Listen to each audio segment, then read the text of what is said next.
So real talk. Most roamers are losing games they have absolutely no business losing. And before you say it, no, it's not your team. It's not your heroes, it's not your build. It's the fact that for most of the game, you genuinely have no clue what you're supposed to be doing. You're just vibing on the map hoping something good happens. I've hit Mythical Immortal over 300 stars at my peak, played competitively, and coached hundreds of players. And I promise you, the gap between a roamer who wins consistently and one who's hard stuck is not mechanics. It's knowing your priorities at every single stage of the game. So that's what we're doing today. Every minute broken down. What to do, where to be, and why. Real scenarios, real mistakes, and hero-specific stuff. Real quick before we get into it though, if you play Mobile Legends, and you do, you're literally watching this video, you've bought diamonds at some point. Don't lie. Gams Go lets you top up at lower prices than buying same diamonds, just cheaper. I linked up with them because a lot of you are already spending on Starlight, skins, events, collectors, so you might as well stop overpaying while you're at it. Link is in the description, go check it out. And look, if you actually want to rank up fast instead of spending 3 months figuring this stuff out on your own, I do private coaching through the link on my profile or in the description. Mythical Immortal, 300 plus stars, played competitively, reached global on multiple heroes, coached hundreds of players. People have come in not even knowing what was holding them back and left hitting their dream rank. 1 hour sessions, 2 hour sessions, and if you want my friend Dez, who's also a 1000 stars jungler, you can have both of our coaching at the same time. The options are all available in the link in the description. A video like this teaches you the concepts. Coaching is literally me just sitting there telling you specifically what you're doing wrong. Alright, now let's get into the video. I'm sorry for the long ass ad. Alright, minute 0 to 1. Okay, so the game loads in and what do most roamers do? They're already running to gold lane on autopilot, right? Same path, same routine, every single game. No thought involved whatsoever. No, stop doing that. And look, I get it. Gold lane feels safe, but here's the thing. You're leaving free value on the table before the first wave even hits. The first thing I want you thinking about is invading, okay? I love invading as a roamer. Genuinely, one of the best things you can do in the early game. If you can catch their jungler off guard, disrupt their clear, deny their buff, that's free momentum and you haven't even been in a real fight yet. Always be asking whether an invade is on. If it's there, go for it. Now, here's something most roamers don't know, and this one's actually kind of a big deal. Whatever side your jungler starts on, you need to be in the mid lane bush on that same side. Jungler starts blue buff, you're going left bush. He starts red buff, you guessed it, right bush. Sounds simple, but people mess this up constantly. And it's such a simple fix, I promise you. It's so simple. Why does it matter? Because if you go to the wrong bush, the enemy roamer walks straight to your jungler's buff, spots them, and your jungler is getting tracked from level 1 while you saw absolutely nobody. You've already lost the information war and the game literally just started. Going to the correct bush means you and the enemy roamer see each other at the same time. Nobody gets a free read. Nobody falls behind. You start out even, but it has massive impact. Common mistakes: sprinting to goal lane without checking anything, standing there while the wave hits, contributing nothing, and then wondering why your early game always feels behind. That's why. A few hero notes. Cho and Kaja are both great for threatening early invades. Cho because he can close gaps instantly, Kaja because of his first skill and his passive at the opponent buff is insane. You can literally steal it with his first skill and basic attack combo with his passive. It's insane. You literally do more damage with that combo than Red Tree itself. On Hilda, getting to the right bush immediately is even more important because her whole early game revolves around being in bush and getting a lot of value. So don't waste that, because Hilda, if you can position her right, you can literally kill the jungler in the first minute. Now, minute 1 to 2. Your gold laner does not need a damn babysitter. I know it feels wrong to leave your gold laner alone. They're getting poked, they're crying in chat. You feel bad, but just leave anyway. Your gold laner has a lane, they have minions, they have a turret. They're fine. If they get solo killed on their own, that's on them. If they die to the other gold laner in a 1v1, that's on them. Not your fault. They should not be doing that. They have some responsibility. You're not just supposed to just spoon feed them. No, just leave them alone. What is not fine, however, is your jungler clearing alone on the other side of the map while you stand in gold lane doing absolutely nothing useful. I'm sorry that I'm so triggered, but this literally triggers me so much. Your jungler is the engine of your early game and your job right now is to be next to that engine. Okay? Shadow their path. Check the bushes they're about to walk into. If the enemy jungler shows up to contest, suddenly it's a 2-on-1, and that's a very different conversation. Also, and I cannot stress this enough, do not die here. I know that sounds obvious, but you'd be surprised. One death at a minute 1 or 2 gives the enemy jungler the free clear, literally. Gives their roamer confidence to start bullying your side of the map, and puts your whole team on the back foot before anything has even happened. Just stay alive, that's the job. Common mistakes: camping gold lane because your carry keeps getting poked and you feel guilty leaving. Unless they are genuinely about to die, you need to go. Your jungler needs you significantly more. A few hero notes. Hylos and Grok are naturally great at this because their presence alone makes enemies think twice about contesting jungle. Kaja and Cho are more aggressive.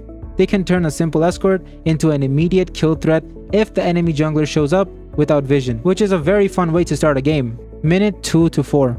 Turtle doesn't start when turtle spawns. Here's the thing that separates decent roamers from actually good ones. And it's not mechanics, it's not game sense. It's simply just timing. Bad roamers show up when turtle spawns. Good roamers have already set up the fight before turtle is even on the map. Around the 1 minute 45 second mark, you should already be moving with intention.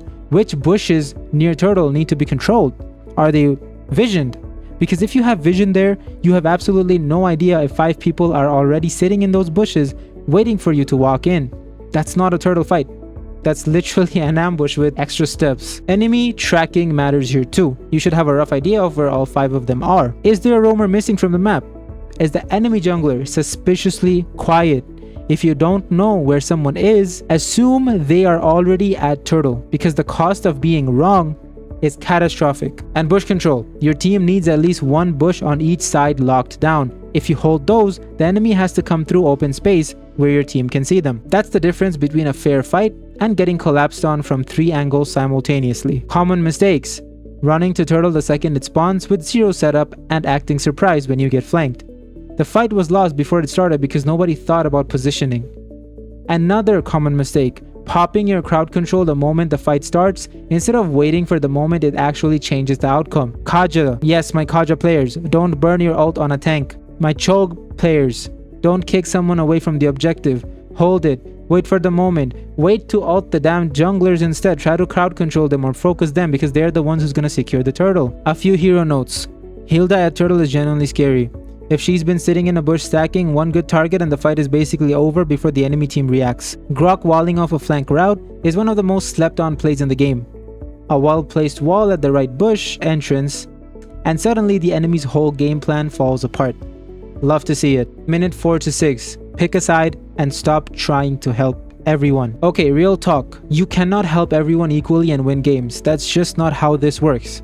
This is the phase where the map opens up. The turrets start falling, rotations get more frequent, and roamers completely lose the plot trying to be in 5 places at once.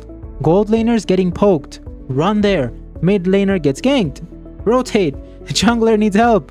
Try to get there too. And by the time you arrive anywhere, the situation has already resolved itself and you've wasted 30 seconds of map presence for nothing. Look at your team. Who is snowballing right now? Who? If you spend the next 2 minutes playing around them, becomes an actual problem for the enemy team to deal with. That's where you go. That's it. As simple as that. Fed gold laner, go to them. A strong carry paired with a roamer who can peel and set up engages is one of the most oppressive 2-man combinations in the game. You got a fed jungler, follow them, and make sure nobody ambushes their next 3 rotations. Mage is taking over mid, collapse with them after a wave push and watch how fast people die. Roaming is about pouring fuel on the fire that's already burning, not trying to start a fire everywhere at once. Common mistakes: going to help your 0-3 gold laner because you feel bad while your jungler who's 4-0 is fighting alone somewhere. You're investing your time in the wrong person. The 0-3 gold laner is not winning that lane regardless of what you do. Hero notes: Cho with a fed carry in a side lane is one of the most obnoxious things you can run into as an enemy. The kick into your carry's burst is nearly impossible to survive. Khalid roaming alongside your jungler works really well too. His mobility makes him slippery enough to escape if things go sideways. And I hate this, but Angela and Florin, if your frontline is already solid, this is the phase where latching onto your carry and refusing to let them die starts paying off in a big way. It's boring, but it works. I don't like it, but it works. Minute 6 to 8. The phase where people throw games they were winning. Most games aren't lost because of a skill gap. They're lost because someone got impatient at minute 7. Yeah, 7. I'm not gonna say it. You're ahead, you feel good, your brain is telling you to keep pushing. So you start chasing kills you don't need. You engage under their turret for no reason. You follow someone who is very obviously baiting you into a 3-man collapse. And just like that, 6 minutes of work is completely gone. Oh my god, bro. This generation sucks. Getting overconfident when you're ahead is just as dangerous as panicking when you're behind. Maybe more so because you genuinely had the game in your hands and gave it back. So what should you actually be doing? Vision. It's boring, yeah, but it's the correct thing to do. Keep Lethal Wanderer charges active, and you need to check bushes near objectives always. Figure out where the enemy roamer is at all times, because if you can't find them on the map, they are definitely flanking one of your carries right now. Keep an eye on your fed carry pushing that side lane too. You don't need to be glued to them, but you need to know where the threats are and be able to reach them in time if something goes wrong.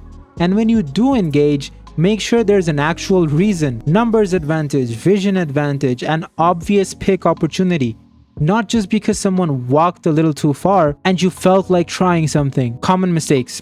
Starting a fight because nothing is happening and you got bored. Nothing happening is good.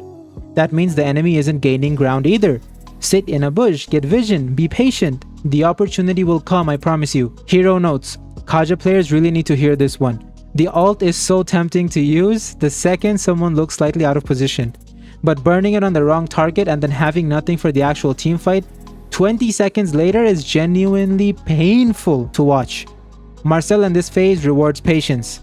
His kit is built for peeling and disrupting at the right moment, not for running at people constantly. I know it's tempting, and honestly you could run at people constantly once you have Thunderbelt, but chill out, don't die in the process.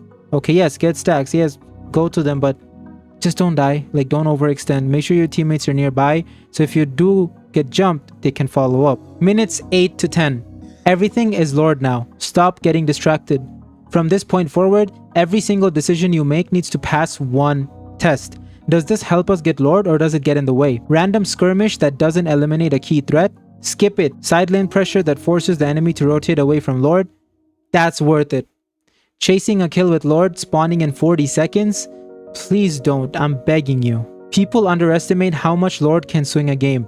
They do, they just really do. I don't know why.